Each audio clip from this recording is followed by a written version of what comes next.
Hello everyone, and welcome back to the Calvin Tobin Show. I am your host, Calvin Tobin. Today we have a lot to talk about, so let's get right into it. All right, the Eastern Conference Finals of the 2023 Stanley Cup Playoffs are officially underway, and the Florida Panthers are taking on the Carolina Hurricanes, and Game 1 and this series was off to a lengthy start. And what I mean by that is that Game 1 of this Florida-Carolina series went on for 4 overtimes and just under 6 hours. And by the time that the game ended, it ended up being the 6th longest game played in NHL history. The last time that a game was playing at this length of time, we have to go all the way back to 2020, where the Columbus Blue Jackets played the Tampa Bay Lightning in Game 1 of Round 1, and that game went on for 5 overtimes and ended up being the 4th longest game played in NHL history. Now, when it comes to overtime, the Florida Panthers in this playoff run that they have had, they are not flawed at all and just seem to find their way every single time in overtime because they are a perfect 5-0. They're also better on the road on this playoff run than they are at home because they are a whopping 7-1 on this entire playoff run. And the last time and the only time that they lost a road playoff game was Game 1 of Round 1 against the Boston Bruins.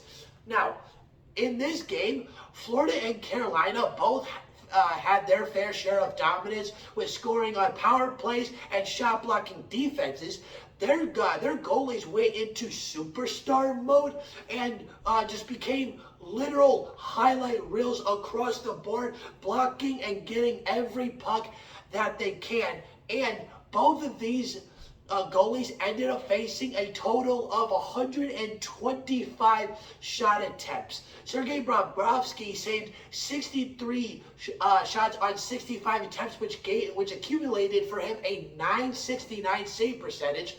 Then for Frederik Andersen, he faced 60 shot attempts and ended up saving 57 of them, which gave him a .950 save percentage. Now, with Florida and Carolina, they fought from beginning to end every inch of the way. Every shot, block, or hit got more intense and more exciting as time went on. Their legs were turning into jelly as more and more overtimes came into fruition. And just when we all thought that this game was about to go into a 5th overtime, Florida's guy, Matthew Tkachuk, ended up scoring the 3rd and final goal of the game for Florida and the game, and gave the Florida Panthers a 3-2 overtime victory over the Hurricanes in Game 1 to give themselves a 1-0 lead to start off the Eastern Conference Finals. And the start of the MLB this year has been fun to watch. The MLB new pitch clock making the games at most 30 to 45 minutes faster, and these bigger bases and making it much easier to steal for players and much harder for the fielders to tag out. And other than that, what we have seen throughout the first 45 games of the 2023 MLB season, we have seen a couple of teams that have been on the historic side, both good and bad. The AL East has proven that they are the best division in baseball, as all 5 teams are over 500, with the rest of the league, not one division has more than 3. And the most intriguing part about this entire year is that we have seen 3 different teams that have completely shocked us for how good and great that they have been compared to last year coming into this year. And one of the first teams is the Texas Rangers. Last year, they were one of 8 teams that had less than 70 wins. And now this year, they are one of the best teams in the league and their division with a record of 26-17.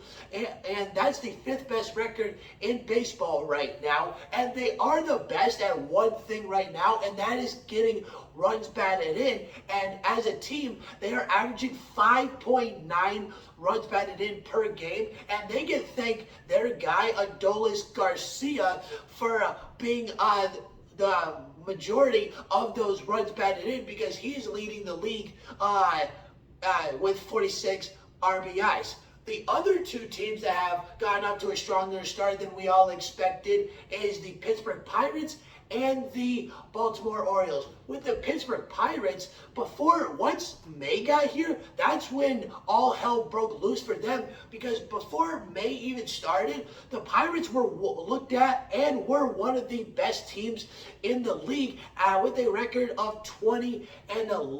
And since May has happened, they have only won 3 times, and now their record is 23-20. Before May started, they were top 5 in runs per game and top 5 in hits per game. And now, since the month of May has been drawn out, they are now 19. They are now both 19th in both hits and runs per game. And the last team, which is the Baltimore Orioles, we may be seeing a replay, just because based on how Baltimore is playing right now, we're seeing a replay of the 2011-2012 Baltimore Orioles, because in 2011, the Baltimore Orioles had 69 wins, and nobody was expecting them to do better than what they did in 2011, let alone worse. And then they ended up shocking everybody by getting 93 wins in 2012. Last year, the Baltimore Orioles got 83 wins, and this year they were projected as a just over or just under 500 team. And now, based on how they have played so far, they are now the 2nd best team in the league with a 28-16 record. Their longest win streak of the year is 7 games in a row, and they have just won, and just recently they have won their 10th series of the year. And even though that they have the 2nd best record in the league, with just being behind first place, which is the Tampa Bay Rays, and they have the best record in the MLB at 32-13. The Baltimore Orioles have the Rays number right now, because they are leading the season series 2-1 in a total 13 game season series that the Rays and Orioles will be playing against each other. So is Baltimore going to continue this dominance, being 28-16, and continue this dominance of what they're doing right now, or are they going to fall back like the Pittsburgh Pirates, start off strong, and then everybody starts to get used to the season and see what's going on? So what's going to happen? But other than that, for Thursday night's action, it was just a short night, because only 6 matchups were played. 58 total runs were scored, averaging 9.6 total runs per game.